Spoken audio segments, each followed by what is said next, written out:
Hello and welcome to episode 44 of the Fertility Rewire podcast. And I hope you're all well and keeping safe. Now, I wanted to, before I introduce this episode, just ask, although I know you won't be able to answer me directly, but just ask if you are on Clubhouse, which at the moment is an Apple-only app, but a great place for conversation and information. And if you are on Clubhouse, if you look out for me, I'm thinking of running some Q&A sessions and discussions on there. So if you wanted to look me up, I am at Cat Stevens, KatStevens. So that's at Cat Stevens at Clubhouse. And if you follow me on there, I will think about doing a Q&A or information session. I think that might be fun. Anyway, so I just wanted to promote that first of all, and then also to introduce this episode where I have chatted to the wonderful Professor Sheryl Homa. And Cheryl is an andrologist. So her speciality is sperm, and particularly sperm when it comes to reproduction, obviously. And I'm seeing so much within my clients, especially with women who are over 35, possibly with a reproductive diagnosis or not, often with history of miscarriage, where sperm factors are not even looked at. You'll know, I hope, how passionate I am, and I often weave this into most chats about male factor issues, how the parameters are so small. And when I heard Cheryl speaking on a recent documentary here in the UK with Rod Gilbert called Stand Up for Infertility, she said something that made me shout out, yes, at the television. And it was, yes, this new message needs to get out. And it's something I've talked about, how we are pushed towards IVF. That's what our medical system does. It's the way it works. It's about having a solution rather than having an investigation, and how we're circumnavigating the actual problem. And I have seen some incredible changes in my clients and pregnancies when we have started to dig deeper into sperm factors. So I was absolutely thrilled to chat with her and dig deeper into this. It's an absolute must, this episode. It really, really is. Male factor infertility and miscarriage accounts for 50% of the issue. We need to look more deeply. So she points out that often fertility clinics are reluctant to do tests, and this has certainly been true in my experience with clients, and I have advocated for them, to support them to go forward and get tests. But also within my clients, we have looked at, well, if this was an issue, what would we be doing? And perhaps we could look at support that way as well. So here it is. I really, really hope you enjoy it. Cheryl's details are included in the episode and also in the show notes. Take care. Well, I'm really, really excited to be joined in this episode by Professor Sheryl Homa. And if you've listened to this before, particularly when we've talked about male factor infertility, and specifically obviously with regard to sperm, you will have heard me mention Professor Homa before. She is the scientific director at Andrology Solutions, which she set up in 2007. And this was after, and obviously Cheryl will talk about that in much more detail, but this was after she'd worked in the fertility industry as the scientific director at a number of fertility clinics, both public and private sector, working as a clinical embryologist as well. And she noticed at this time how male factor issues were particularly marginalized. And you'll know that I talk about this a lot. So Cheryl, welcome. I'm so excited to have you here. Thank you very much for giving me this opportunity to chat to you. So Cheryl, there's so much that we can talk about, obviously, so we'll try and get as much in as we can. But can you tell me a little bit more about what I said in the introduction about this issue of men being marginalized when it comes to fertility, and not just fertility treatment, but natural fertility methods as well. Yes. So I think when we think about fertility, obviously we think mainly about women being pregnant and having babies. We don't really think about the mechanisms involved to get to that point, to get to pregnancy. And of course, the men are equally responsible for creating that embryo, and especially working in IVF, which is where we work at the very early stages of conception, albeit in the dish. And even with natural pregnancy, the man contributes 50% to that embryo. The embryo is basically a mass of cells with genetic material in it, half of which comes from the sperm. So the man has a huge input. And of course, the huge input is then carried on into all of the cells of that baby when it grows up and becomes an adult. All of that genetic material is passed on to every cell of that child. So that child is basically a reflection, if you like, of both the genetic material from the woman and the genetic material from the man. So he is extremely important. So we have to factor that in when we're thinking about what's involved in becoming pregnant. And something you said there, which there's lots in there, but you said about thinking about the health of the child, and I just don't think that message especially is getting across. The focus is on getting pregnant. Often we're moving to staying pregnant, but it's rarely about the health of that child in the future, which I think is a much more important message when we look at lifestyle changes, for sure, isn't it? I think certainly, and of course that is absolutely essential, because it is very important that if you are going to have a child, that the sperm and the eggs are as fit and as healthy as they possibly can be. We all worry about what women do during their pregnancy, that might affect the pregnancy, but actually the eggs and the sperm take about 3 months to develop before ovulation and before the sperm are released for fertilization. And the egg and the sperm are very, very tiny little things, and they're very susceptible to damage. The problem is that if you damage an egg or you damage a sperm, that damage is then passed on to every cell in the body, whereas with an entire fetus or a developing baby, if you like, any damage that's caused may only affect part of that baby, not the whole being.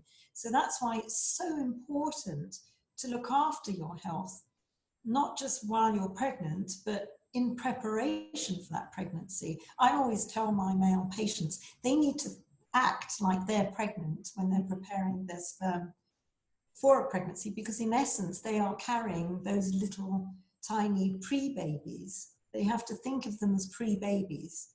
And when they think of them in that way, they think, oh, well, no, I really need to be careful about what I do in my lifestyle, because I don't want to damage my little pre-babies. Yeah, no, absolutely. And that unfortunately isn't the message they're getting in their medical testing, is it? Because I've talked about this before, how the parameters of testing are so narrow, and they're not really, couples are waiting a year to find out what's wrong, and I do that in inverted commas, and their results come back normal, and that means yes, you're ovulating, and yes, you have possibly borderline low levels in terms of sperm, but very much led to believe that that is normal and that's okay. And that level of information about their future babies, their little babies, and about looking after that is so important. And I talk about 3 to 4 months in terms of preparation for conception. Is that the sort of information that you're giving? Certainly for sperm, it takes approximately 11 to 12 weeks for them to develop fully from the immature stages to the mature stages. And it's the same thing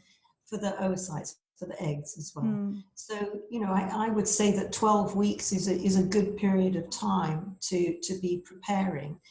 And it's like anything else. If you were preparing for, as I say to my patients, if you're preparing for Wimbledon, you wouldn't just wait for the last minute and then just rush in and play. You would practice. You would get yourself a good tennis racket, good balls, and that would give you a better chance of succeeding. So I think it's the same. We need to think very much about the quality of the sperm and the eggs, rather than just quantities and what we have. And any old sperm will do, any old eggs will do. We really need to make sure that we maximize chances of natural pregnancy or fertility treatment with the best quality sperm and the best quality eggs. And of course, they're not given an indication that there is anything potentially wrong. You know, a woman will look at her periods and her cycle, which in itself doesn't identify a problem with the oocyte health. But in terms of male health, there's nothing to go by, is there? You know, there's very little. Obviously the semen analysis is an extremely important test for men in fertility, and it should be the first test, and it is the first test that the men have, and it can tell you an awful lot of information. But unfortunately, it tends to stop there. It tends to be the first and last test for the man. And while it can tell us a lot of information, it doesn't tell us. It gives us information about the quantity of sperm, the ability of the sperm to swim. So it gives you some idea of whether there are enough moving sperm to get to the egg. And that's a lot of information. But once the sperm gets to the egg, what happens? There is no information on a semen analysis that can tell you whether that sperm is capable of getting into an egg. And even if it is capable of getting into the egg, is it putting in healthy genetic material? And is it putting in the right triggers to get normal embryo development? Semen analysis doesn't tell you anything about that at all. So it's a little bit like trying to get some cargo somewhere to another city, and you've got the truck. The truck is there to take the cargo. It's a great looking truck. It's full of petrol. It's got great tires, got windscreen wipers. It's going up there. It will get to the city. But what's the cargo like inside? If it's meant to be refrigerated cargo and the fridge has stopped working, you've got damaged cargo. What's the point? So nowadays, there are a lot more tests available that can identify whether or not the sperm is more likely to have healthy genetic material and is able to function more normally once it gets to the egg. Unfortunately, there's a lot of resistance out there in the fertility field to do these further examinations of the sperm.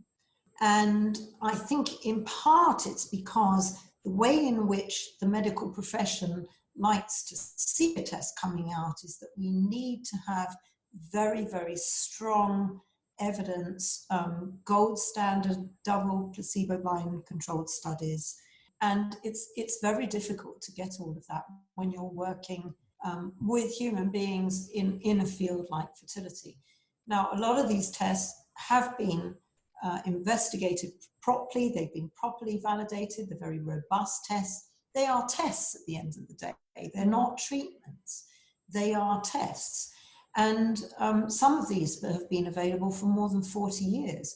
And there's lots of studies that have been done over the years, many, many studies that show that there is a direct relationship between these tests and outcomes. And one in most particular is the one we've been looking at most recently is DNA fragmentation, which now many professional societies globally, with the exception of the UK, have recommended that this test should be offered to couples with recurrent miscarriage, because we now know that in couples with unexplained recurrent miscarriage, there is a high likelihood that the partner has sperm DNA damage, which is causing the embryo just to not stop developing, basically. Yeah.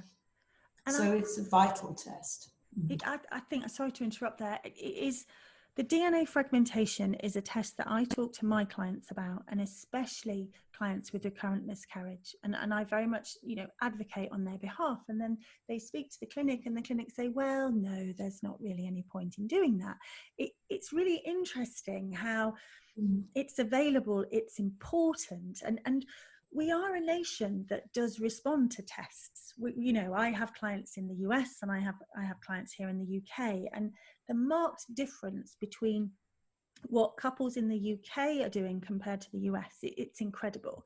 In the US, they very much will look outside the box and say, well, what else can I do? They get so many tests in the US, obviously, with insurance and so on.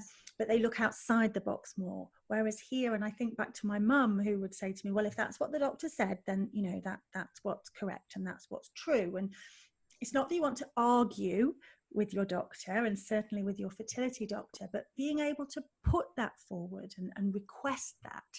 I think it's really powerful that you've said that, and I think that's something really important. I think, obviously one of the reasons why these sorts of tests are not always are recommended by the fertility clinics, and I would say another extremely important test is an oxidative stress test, which can be done now in sperm samples.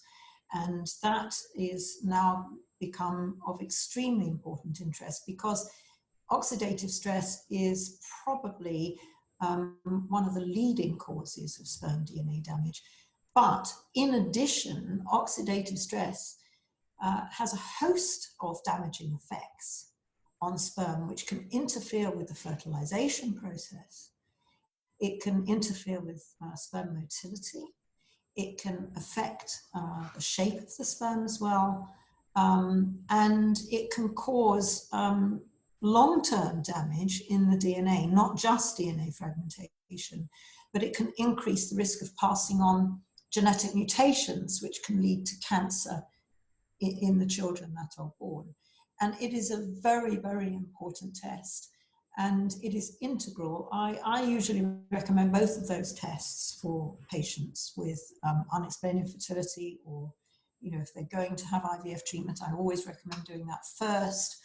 And also for patients with recurrent miscarriage, I would recommend both of those tests. Now, from the IVF clinic's point of view, a lot of the arguments that I've heard when patients have said, well, we want to have DNA fragmentation tests, but our clinic says no, they won't do it for us. The reason, and I ask them the reason why, and invariably it's because the answer will be, well, there's nothing you can do about it if there is a problem. Now, of course, they have a very real concern about offering tests when, okay, so you have a test result, but what are you going to do about it? Okay, if we have somebody with poor sperm quality, sometimes there's not a lot we can do about it. Actually, when you have high DNA damage and oxidative stress, there might be quite a bit that you can do about it. And I think the problem is that because a lot of this is relatively new, I think maybe some of the fertility clinics that might not be up to speed with current information that's out there, there's a possibility. There's also some of the ways in which you can manage oxidative stress and DNA fragmentation is a little bit controversial because the data isn't out there in terms of classic requirements for good, robust studies. So the evidence out there is not as strong as we'd like it to be at the moment. But so for some of these reasons, I'm suggesting, for example, we know that one of the leading causes of male infertility is a condition called varicocele. It is a clump of varicose veins in the testes. And it causes heat damage because you get an impairment of blood flow in the testes, and you get blood coming in from the body, which is at body temperature of 37.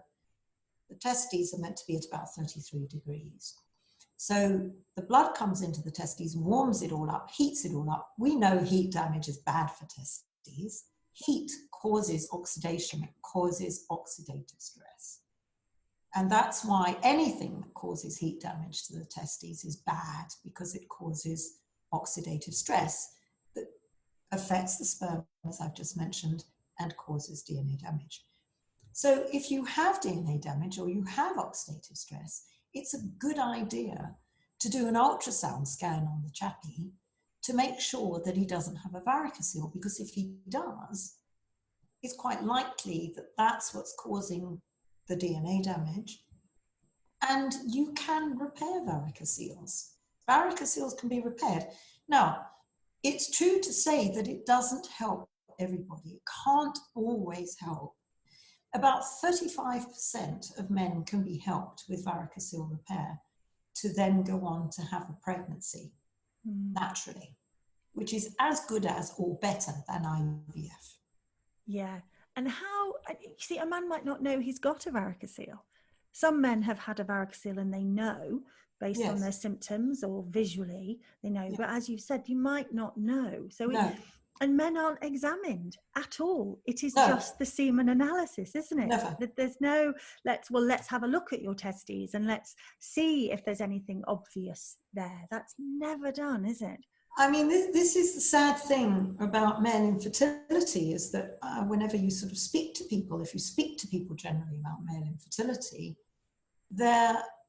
everything in the media and what they've been told, and even by the IVF clinic, is, well, you know, stop drinking, stop cycling, don't sit in hot baths, take a few supplements, and hopefully everything will be fine.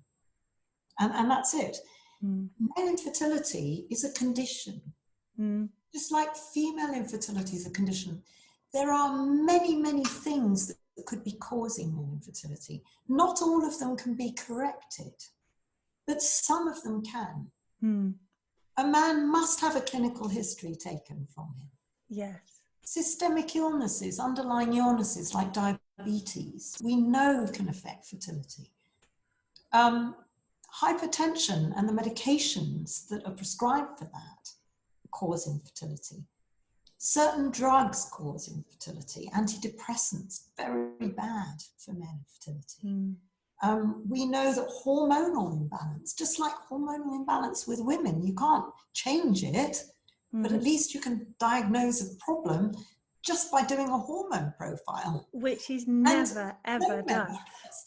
I mean, for me, every man that has a low sperm count, we do a hormone profile. One of the things that is quite important to recognize is that there is more and more evidence coming to light now that underlying infections, sort of common or garden infections in many ways, can be linked to infertility, to an increasing length of time to conception, more importantly, to an increasing risk of miscarriage. So a lot of these infections are associated with bacterial vaginosis, which is not investigated in men because the men don't have symptoms. So the women might be treated, but their partners aren't, and then the women get recurrent bacterial vaginosis. And we found that these organisms can be present in the men very often. So it's a good idea to get the men checked for infections as well, so that both partners can be treated at the same time. And there is evidence that this can actually reduce risk of miscarriage and shorten the time to conception. This is a microbiology test. It's a test where they actually look for bacteria in the semen, which is not actually looking at the parameters of the semen itself. So it is a different test. It's never included with a semen analysis. Well, I say never. It's not usually included with a standard semen analysis. It's usually requested as a separate test, but also you need to check the urine as well, because in men, the urinary tract and the genital tract are all sort of intricately linked. So sometimes the infection can just be in the urine, but that can have an impact on the genital tract as well. So it's very important to look at both the urine and the semen for infections. And I think that's really powerful. There's so much more that needs to be looked at, that if you're not getting pregnant within that time, to look further, to widen vision. But that it's so fascinating. We were talking before we came on air to do the podcast, Cheryl, about the Rod Gilbert Stand Up for Infertility program that was on the BBC here, BBC Wales, but has been shown within the BBC within the UK. And of course you featured on that, and I was saying how Cheryl had said something that really did make me shout out to the TV, and I went, yes, this is what I've been saying. I think it's really important that we touch upon those aspects as well. We've talked about the testing, and that was my big yes, that testing is to push towards IVF. It's not really to find out a cause or an investigation. So something that was said in the Rod Gilbert thing we were just talking about was about 21st century living affecting sperm. And this is something I've referred to as well in the podcast from Professor Sheryl Lewis. Can you reiterate over that? What is it about 21st century living that is damaging sperm? Okay, so this refers really to lifestyle and general health. I want to make it quite clear that lifestyle is not the be-all and end-all for men's fertility. And unless you're an alcoholic or a drug addict, it's not going to cause permanent damage to your sperm. Smoking is probably the worst. But it is really about the things that we do to ourselves and the things that we experience in our lifetime that can really exacerbate the situation. So we know, for example, that stress is linked with poor fertility. I think in this day and age, in Western civilization, we're exposed to a lot of stress in our everyday lives. We need to make more time to relax and give more time to ourselves, because that will help us physically and emotionally. And there is some scientific backing for that. Certainly the pressure on young men these days, which is very, very worrying, to have the six-pack and to be the sort of the hunks that we see out there, is extremely damaging, because unfortunately we see a lot of young men these days, even adolescents, taking anabolic steroids or supplements that they get in the gym that are filled with androgen-like products to boost testosterone levels in their body. And that has a huge damaging effect on the ability of the testes to make sperm. And in fact, the bigger the muscles, the smaller the testes, the lower the sperm count. And unfortunately, we see this a lot. So that is hugely damaging. And of course, all the sort of social mores that people put themselves through. They have to go out on a Friday night and meet up with their work colleagues. And if they're seen not to be drinking, it's not quite the right thing. So they're binge drinking, they're smoking like troopers. You know, a lot of people are using recreational drugs to make themselves feel a bit better. And of course, that has a huge impact on sperm quality. But as I said, it is reversible. You know, a lot of people sort of banging on their chests saying, oh gosh, if only I had been a little bit more sensible when I was younger. Don't beat yourself up about it, because as I say, unless you have an addiction, it usually is reversible. So, you know, that is something to bear in mind. Yeah.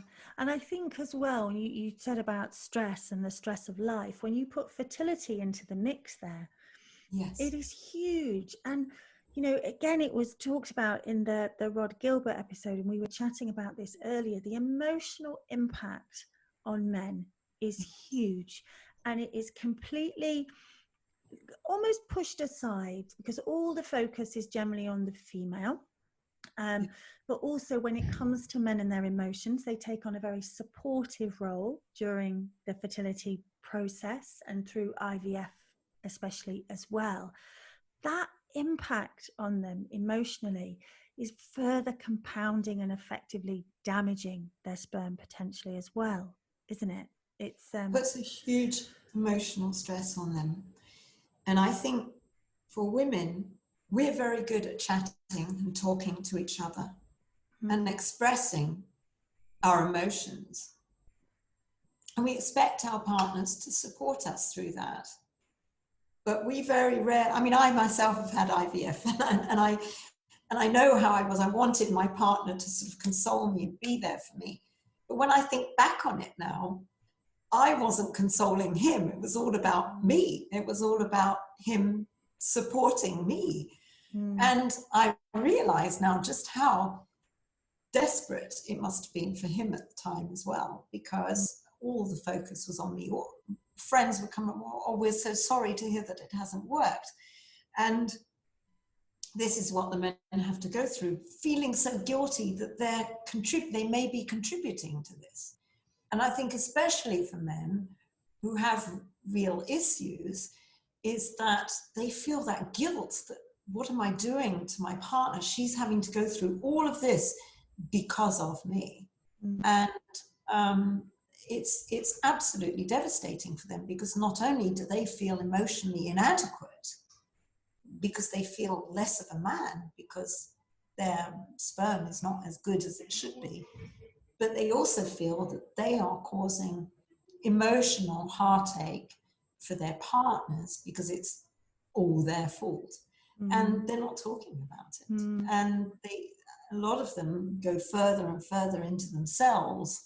And I think that men suffer hugely. I think they really, really suffer hugely.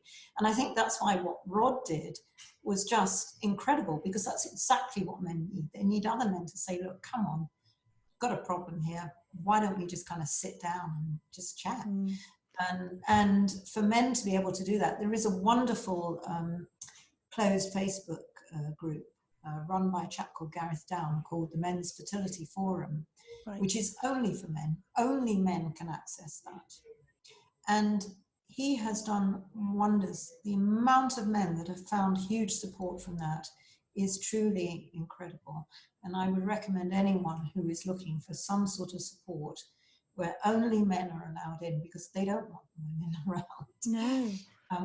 This is for them. This is really a wonderful place to go. Brilliant. I will definitely share that link in the show notes as well. That's really important. So just, Cheryl, for any couples out there now who are struggling to get pregnant, perhaps they've not been trying for too long, perhaps they're still waiting for tests, or perhaps they've had the tests and perhaps the tests all are normal or fine, but you know, perhaps a morphology of 4, which I keep seeing as normal, and perhaps a sperm count of 16 million. What advice would you give to those couples now in terms of how they can advocate for themselves, either through the NHS or what are the steps they might like to be able to take? So that's an interesting question, because I think that, you know, obviously every situation is different. It depends on the situation. You've got to look at how old the woman is, because unfortunately there is a biological clock there. There is a biological clock for the man as well. And I would say that if they're a young couple where the woman is under the age of 35 and they're just starting trying, I think that, you know, having tests at this stage can start to stress people out a little bit. And I think, you know, the best way to try and get pregnant is to have lots of sex. That's really the best way. And just relax and enjoy themselves, you know, and don't think about it. Don't agonize over it. So the important thing is the eggs only live for 24 hours. The sperm live for several days in the woman. So just, you know, spread it out. You don't have to make love 10 times a day, every single day of the week. What you need to do is just make love, you know, every couple of days if you can. From a couple of days after you stop your period, maybe day 8 or 9 of the period, and then you try and make love every other day for about a 10-day window. Widen that window. Don't focus on a couple of days over ovulation. Whatever you do, the chap has to keep ejaculating every few days, because if he stores it up, it's all going to get bad. It's all going to die, and he's going to end up with rubbish sperm when it comes around to ovulation again. And a lot of people make this mistake. They think, well, they must build it up. It's not about the numbers. It's about freshness. It's about health of the sperm. Old sperm, dying sperm, they're no good. You need to have fresh sperm. It's not about the numbers. It's about having good quality sperm. Yeah. You know, if things aren't happening, then I think the first test, obviously, for the women, which I won't go into, I'm sure you have other people discussing that. But, you know, it's no harm having a semen analysis done. The problem is, if there's any problem whatsoever, the GPs in this country tend to refer the patient straight off to an IVF clinic if there's a semen problem. And what happens is, it's like they've missed this whole chunk in between. It's a little bit like going to the doctor saying your heart has got some problems, you've got palpitations, and the doctor says, I think there might be something wrong with your heart. Let's get you a transplant. You wouldn't do it. So true. So true. You wouldn't do it, you know. No. So the thing is that there are a lot of things about men infertility that we can investigate and we can try to treat. If we can't treat, there's nothing more that can be done, then the patient needs to be referred to the IVF clinic, because IVF clinic is only offering IVF. It's not investigating patients. It's not trying to improve their fertility. You're still infertile at the end of the IVF treatment. You still can't do it on your own. It's a circumvention. It is not managing the fertility problem, asking the questions, why is this happening? Is there anything we can do to improve your own natural fertility? Or is there anything we can do to improve the quality of your eggs and sperm so that when we come to IVF, you know that you are in the best fit state? So GPs should be referring their patients to a consultant urologist who has a special interest in men infertility, a uroandrologist. An andrologist. I call myself an andrologist, but I'm a scientist. I'm not a medical doctor. The GPs need to be referring to these specialist urologists. And something I learned from Rod Gilbert's show was the statistics he showed was that there are 8,000 registered gynecologists, but only 200 registered andrologists. It's amazing. So that just goes to show you when it's 50% of the problem, which he said. Yeah. And this is the problem. This is the problem we're facing. And I sincerely believe that in many of these cases, these couples would never have to walk into a fertility clinic. No, and true. I do believe that there is far too much emphasis on pushing patients through to IVF when they may not need it, which is hugely emotionally draining on the couple, the financial strain on the NHS or the patient if they're paying themselves. And it's the triaging is all wrong. And it's not just in the UK, it's globally. Yeah. Because anyone with a fertility problem is sent to see a gynecologist in a fertility clinic. Yeah, which straight away says it's a female problem. And you know, we could talk for hours about then how men are treated in clinics, and it's just go into that room and produce that ejaculate, no problem, thank you very much, and off we go. You know, it's not as easy as that. There's the physical, there's the emotional. We'll have to talk again, Cheryl, because there is so much that we could cover, but it has been an absolute pleasure to talk to you.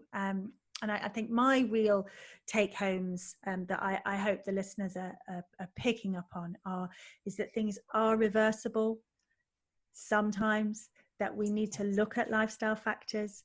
We need to consider this as a partnership. There's lots more to consider than just the egg and the sperm. We need quality. We don't need to focus too much on quantity. There is something to do, and we need more investigation. Yeah, absolutely. I concur with everything that you summarized there. And that emotional support and that Facebook group that I will share. Remind me again the name of the Facebook group that you mentioned for men. Yes, that's Gareth Down, and his Facebook group is called the Men's Fertility Forum. Brilliant. And if anybody wanted to know any more about your work, about your clinic, where can they find you? So we have a website, so that's www.andrologysolutions.co.uk, and all our contact details are on there. Brilliant. Our email and telephone number and address is on there. That's We're based in London, but in this day and age, we're doing a lot of Zoom chats, Teams chats. So, and our staff are all very well versed with male infertility and can help patients, point them in the right direction. If it's not suitable to come to us, then we can point them to our colleagues. We work very many of, we're privileged to work in central London, where we work with a lot of consultant neuroandrologists, urologists who specialise in andrology, and we work very closely with them. Brilliant. I'm a big fan of using descriptive things to describe something, and I love your explanation about going straight to the heart transplant. That is absolutely fantastic. I really love that. I shall be using that one, definitely. And you mentioned about the tennis. I always talk to my clients about how you wouldn't just go and run a marathon tomorrow. Exactly. Do some preparation for that. Yeah, absolutely. Absolutely. Indeed. Brilliant. I'll share your details, Cheryl. That's absolutely fantastic. Thank you so much for your time. It's been an absolute pleasure. It's my pleasure. Thank you. Bye now.